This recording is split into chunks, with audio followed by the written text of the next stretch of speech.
자기소개를 부탁해도 되나요? 네, 예. 잠시만요.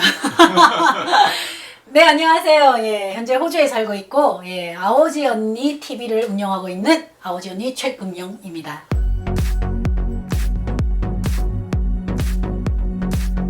아오지 하면 제가 듣기로 네. 북한에서도 예, 정치범 수용소 그죠. 그리고 가장 힘든 곳 그죠. 뭐 이렇게 어렸을 때부터 배워왔는데 네. 어떤 곳이에요?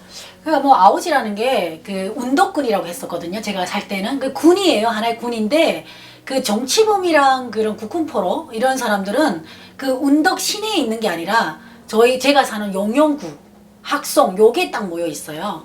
그래서 제가 이번에도 여기 한국 와가지고 친구를 만났는데 걔는 운덕군 시내에 살았던 애예요. 그러니까 걔가 우리를 무시했던 거죠. 야, 니네 그 동네 사람 못 살 것 반동들만 모였잖아 이러는 거예요. 그러니까 아오지에서도 알반동들 진짜 예, 그러니까 저희를 보면서 니 거기 어떻게 살았냐고 이러는 거예요. 그러니까 같은 군인데도 그렇게 차별이 돼요. 그래서 저는 운덕군 용영구에 살았어요. 그래서 그 용영구에 그 국군포로 그리고 정치범, 뭐 저희처럼 악질반동, 뭐 지휘주 이런 사람들이 다 모여 있는 거죠. 그래서 아오지에서도 서로 이렇게 차별을 해요. 북한 내에서도 아오지가 못 사는데 차별되는데 또 그 안에서도 차별이죠. 그러니까 그냥 지하층이 제가 학송이랑 용영구죠. 그러니까 학송이랑 용영구가 이렇게 예, 거기에 이렇게 국군포로 이런 사람들이 있는 거죠. 그래서 저희는 그 어렸을 때 그 우리는 반동들이잖아요. 그러니까 그 뭐야 저기 유치원에 놀이기구가 없어요. 그러면 그 운덕 시내에 그 이렇게 막 빙빙 돌아가는 거 그네 하나 타겠다고 어린 나이에 2시간씩 걸어갔었어요.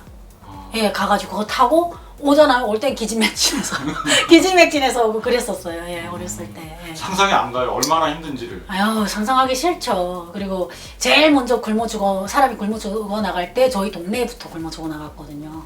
그래서 그런 걸 다 보고 자라니까 참 뭐 아오지에서도 제일 차별되는 동네에서 자랐으니까 아오지에서 제일 지하층에 살았다. 예, 얘기할 수 있죠. 왜 아까 전에 방금 전에 말씀하셨지만 네. 왜 악질 반동이 되셨나요? 좀 왜 악질 반동이 됐냐면요.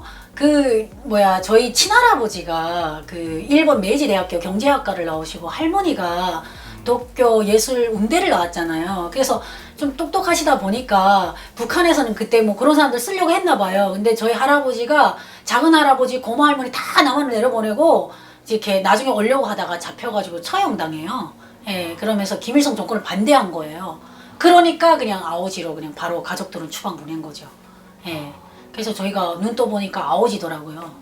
아 그렇죠. 태어나시기 전이셨을 때. 예, 저는 그냥 눈 딱 떴는데 아오지였어요. 그래서 세상이 다 이런 줄 알았어요. 예. 그래가지고 솔직히 탈북민 사회에서도요. 저 여기 와가지고 나 아오지에서 왔어 하면 무시하더라고요. 근데 기분 되게 안 좋아요. 저 한국에서 한국 예대 나왔고 중문과 나왔고 3, 4학년 다 A플 받으면서 졸업한 여자인데 무시하더라고요. 아오지라고. 그래서 이왕 무시하는 거 그냥 까보자 이래가지고 아오지 언니, 예, 저 아오지 언니 TV 했어요. 그랬더니 어떤 놈이 와가지고 야 어떻게 너는 채널 이름이 아오지 언니가 뭐니? 이러더라고요. 야 이놈아 나 아오지야. 이왕 뭐 무시받는 거 끝까지 가보자 하고 아오지 언니를 했습니다. 예. 예. 말씀 들어보면 아버지가 북한 내에서도 차별이 심하다고 하셨는데 네. 아버지의 삶은 어떠셨어요? 아버지, 엄마의 삶. 저희 아버지를 얘기하면 그러니까 마음이 너무 이렇게 뭐라고 해야 되나 아파요. 예. 제가 사실 이게 유튜브를 하면서 되게 떠올렸던 게 아빠 생각을 많이 했어요. 저희 아빠는 진짜 저희 아빠 8살 때 6.25 전쟁이 일어났었거든요. 근데 저희 아빠 생일이 6월 25일이에요. 그래서 아직도 얘기하시는데 생일날에 뻥뻥 소리가 나더래요. 강원도에 사셨잖아요, 저 아빠가. 무슨 소리냐니까. 원래는 강원도 원산이었어요. 예. 근데 전쟁이 일어났다고 하더래요. 그러고 나서 그 전에 할아버지를 몇 주 전에 북한에서 전쟁을 일으키려고 하면서 할아버지를 이렇게 잡아다가 처형했잖아요. 그러고 나서 전쟁이 일어나서 저희 아빠는 8살 때 중국 상해 고아원에 가서 살게 돼요. 예. 그리고 다시 16살 때 돌아왔는데 아오지로 이미 어머님이 추방 가가지고 거기로 가게 되는 거예요. 그래서 아오지 탄광에서 30년 넘게 일을 한 거예요. 예. 탄광에서 탄을 캐셨어요? 석탄을 캤죠. 근데 북한은 연자제예요.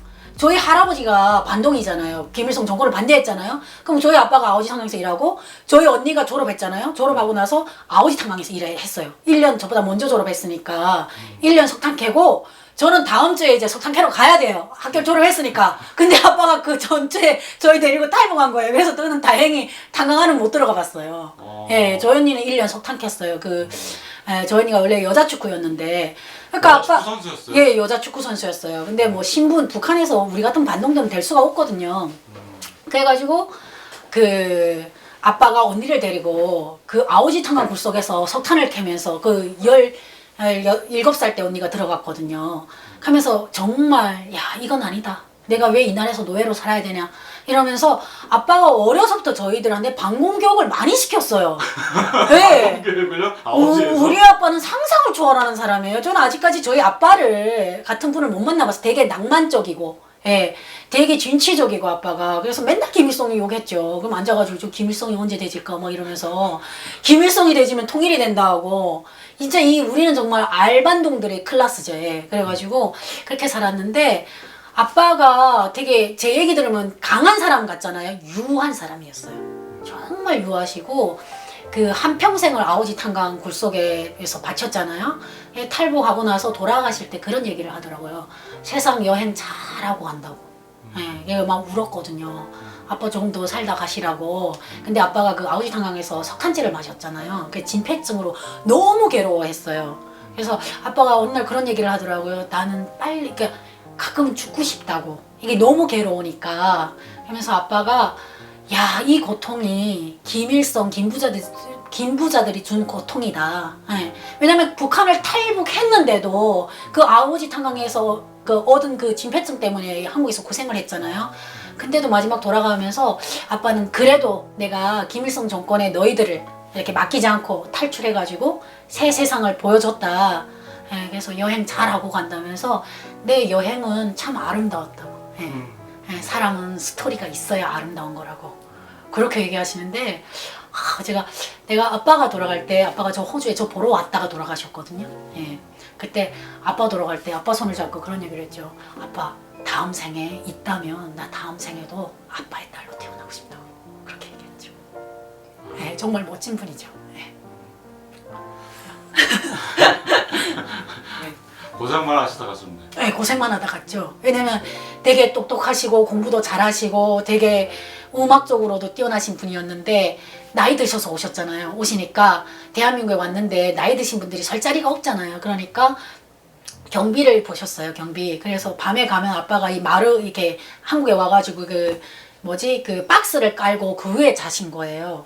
이 콘크리트 세면 바닥에 박스를 깔고 그러면서 아빠가 병이 나가지고 막 병원을 다니고 이랬거든요. 그때는 이런 유튜브라는 게 없었잖아요. 그 생각을 하면 많이 가슴이 아프죠. 아빠 한국에 와서도 좀 잘 사셨어야 했는데 그렇게 고생만 하다 가서 되게 마음이 아픈데 아빠는 되게 검소했어요. 검소해가지고 지금 이 삶에 만족을 한다고 하면서 가실 때 되게 행복해 했었어요. 예. 온 가족이 다 탈북하신 건가요? 예, 저희 6식솔이 다 탈북한 거죠. 예. 그럼 엄마, 아빠, 엄마, 언니, 저, 여동생, 남동생. 그러니까 사남매예요. 북한은 이게 좀 약간 남성 우월주의가 되게 심하잖아요. 그러다 보니까 엄마가 아들을 낳으려고 딸을 그냥 줄줄이 낳은 거예요. 그래서 저희 딱 연년생이에요. 집이 싸우면 집이 다 부서져요. 난리가 나요, 저희는. 그래가지고 연년생을 줄줄이 낳았는데 정말 제가 애를 키워보니까 저희 어머니도 대단하더라고요. 넷이 얼마나 전투적으로 싸웠겠어요. 그래가지고 제가 17살 그리고 막내가 14살 때인가 13살 때 탈북을 했거든요. 탈북을 했는데 중국에서 되게 고생을 많이 하면서 살았죠. 3년 반 넘게 살았는데 그렇게 오래 중국에서 떠돌이 했죠. 그러니까 무국적자로 그죠. 불법 체류자죠. 그래서 떠돌이 하면서 살았는데 정말 많은 일들이 있었어요. 근데 또 좋은 점이 뭐였냐면 그렇게 떠돌이를 하다 보니까 중국어를 잘하게 되잖아요. 그래서 제가 한국에 와가지고 한국 외대에 입학해가지고 중국어과를 갔죠. 그래서 다시 교환학생으로 중국에 갔는데 제가 중국어를 제일 잘하는 거예요. 그래서 그때 김일성 종합대학 유학생들이랑 같이 공부를 했거든요. 또 북한 친구들이랑 예, 만났어요? 나는 그냥 탈북자라는 걸 숨기고 저는 말도 많이 안 했어요. 근데 털로 날까봐. 근데 그때 걔들이 이러는 거예요. 장군님 은혜로 자기는 여기에 유학 갔다고 하더라고요. 그래서 저도 속으로 그랬죠. 나도 장군님 은혜로 탈북해 가서 중국어를 미리 배워서 이렇게 중국어를 잘하게 됐다. 그러면서 조금 아쉬운 점이 중국이 아니고 호주나 미국이었으면 얼마나 좋을까. 북한에 미국이 붙어 있으면 제가 영어를 잘할 거 아니에요. 그게 조금 아쉽긴 한데 그래도 뭐 중국어를 좀 이렇게 진짜 실전으로 배워가지고 그땐 중국 사람처럼 중국어를 하다 보니까 또 교환학생으로 가가지고 또 진짜 상상도 못한 김일성 종합대학 평양외대 애들하고 같이 공부를 했었거든요. 그래서 그렇게 중국에서 또 돌다가 한국에 왔죠. 와, 이거는 정말 인생 성공 스토리네요. 만약에 네. 계속 아오지는 정말 하층의 바닥에 그죠. 바닥이라고 네. 그러셨는데 북한의 상층의 그죠. 최상층 친구들과 네. 중국에서 다시 만날 줄이야. 그죠. 그래서 저희 아빠가 유전자 타령을 많이 하거든요. 야, 니 유전자가 그냥 무조건 유전자예요, 우리 아빠는. 니 유전자가 얼마나 좋은지 아니? 막 이렇게 얘기하는데, 그때 느꼈어요. 제가 이렇게 한국외대 중문과 교환학생으로 갔잖아요. 중국에 갔고, 김일성 종합대학 애들이랑 평양외대 애들이 왔는데, 자연히 이게 라이벌 관계로 이렇게 되더라고요. 평양외대랑 한국외대가. 그러면서 애들이 누구 잘하나 보자 이러는데, 어림없죠. 저는 우리 그 할아버지의 유전자를 이렇게 딱 물려받았잖아요. 그래서 중국어로 발표하고 막 근데 걔는 따라올 수가 없잖아요. 저는 목숨 걸고 배운 중국어였잖아요. 탈북해서. 생존 중국. 예. 그러다 보니까 발표를 하는데 너무 그냥 중국 사람처럼 해버리는 거예요. 근데 이제 갓 장군님 은혜로 유학 온 애가 제 이 유창한 중국어를 어떻게 따라가겠어요. 그러니까 막 질질 짜고 있더라고요. 너무 좋더라고요. 복수한 것 같아서. 니들이 내가 아주 아오지에 있었으면 나를 사람 취급했겠니? 이런 생각에. 또 그중에 김일성 종합대학 남자애가 김혁이 따라다니더라고요. 야, 그때 자존감이 팍팍 살더라고요. 이게 유전자구나. 저 체험했습니다. 네. 그 호주라고 말씀하셨는데 네. 지금 호주에 계신 거예요, 그러면? 네, 호주에 살고 있습니다. 예. 제가 확실히 북한에 있을 때도 우리 학교에 있는 친구들보다 제가 많이 돌아다녔어요. 예, 할머니, 100km, 왕복 100km 넘는 할머니 집에 가서 아빠를 위해서 소도 훔쳐오고 막 그랬었거든요. 소를 예. 아니, 왜냐면 북한은 소가 대부분 사람들이 소를 훔쳤다면 소도둑인가 이렇게 생각하는데 북한은 소가 개인이 재산이 없어요. 다 나라 거예요. 예, 그래서 아빠가 키우던 아빠가 아오지 탄광에서 일을 하시다가 나중에 소몰이를 하게 돼요. 그 탄광에 있는 소. 근데 한창 그 식량난이 오면서 소가 없어졌어요. 누가 훔쳐간 거예요. 어떤 놈이 훔쳐가서 잡아먹었지. 근데 그거 우리 소 아니에요. 국가 소거든요. 근데 우리가 잊어먹었다고 그 소를 찾아오라는 거예요. 그럼 어디 가서 찾아요? 그러니까 어디 가서 훔쳐오라는 거죠. 그래서 저는 한 번 훔쳐다 줬죠. 한 3시간 거리 가가지고. 근데 그 다음 한 달 있다 주인이 와서 찾아갔어요. 그럼 아빠는 또 찾아갔으니까 또 비판문에 올라가가지고 막 그 사상투쟁이라고 있어요. 나는 소를 잘 관리 못했습니다. 뭐 저쩌고 쓰고 뭐 맨날 반성문 쓰는 게 있었거든요. 근데 아빠가 그렇게 반성문을 쓰는데 안쓰럽잖아요. 그래서 또 그 100km 넘는 데 가가지고 그 농장소예요. 주인이 없고 이렇게 농장 공동체 그 소를 또 훔쳐다가 아빠를 주고 이러면서 많이 다녔어요. 저는 뭐 선봉도 가고 철주도 가고. 그러니까 원래 아오지에서는 나갈 수가 없어요. 근데 저는 아이다 보니까 몇 살 때예요? 저 그때 12살 때. 12살 때 소를 훔쳐요? 예, 소 훔치고 갔죠. 그래서 아빠가 너는 나의 영웅이다. 예, 저는 우리 아빠한테 영웅이었어요. 그러니까 아빠가 항상 그래서 너는 되게 진취적이고 되게 이렇게 뭐랄까요, 모험을 되게 좋아했었거든요. 근데 그 대한민국에 오는데 저한테 여권이 들려 있는데 어떻게 가만히 있을 수가 있겠어요. 그래서 뭐 미국, 중국, 뭐 중남미, 파나마, 페루 다 가봤어요. 예. 그냥 뭐 싸돌아 댕기는 거예요. 예. 아오지에서는 안 먹혔는데 외국 나니까 먹히더라고요. 그래가지고 다니다가 이번에 호주에 한번 놀러 갔는데 좋더라. 그래서 애들 유학 때문에 잠시 호주에 나가가지고 살고 있죠. 예. 지금 결혼하셨어요? 결혼했죠. 애가 둘이죠. 예. 그렇게 안 보여서. 그래요. 이거 방송용이죠? 아니 진짜예요. 네. 통화 봤을 때부터 그렇게 생겼어요. 그래요. 애가 11살, 9살입니다. 그래요? 네. 그러면 지금 남편분은 네. 한국 분이신가요, 그러면? 한국 분이죠. 예. 또 이렇게 원래 또 이렇게 뭐 이렇게 끼리끼리 만난다고 이렇게 똑똑한 사람이 저를 알아보더라고요.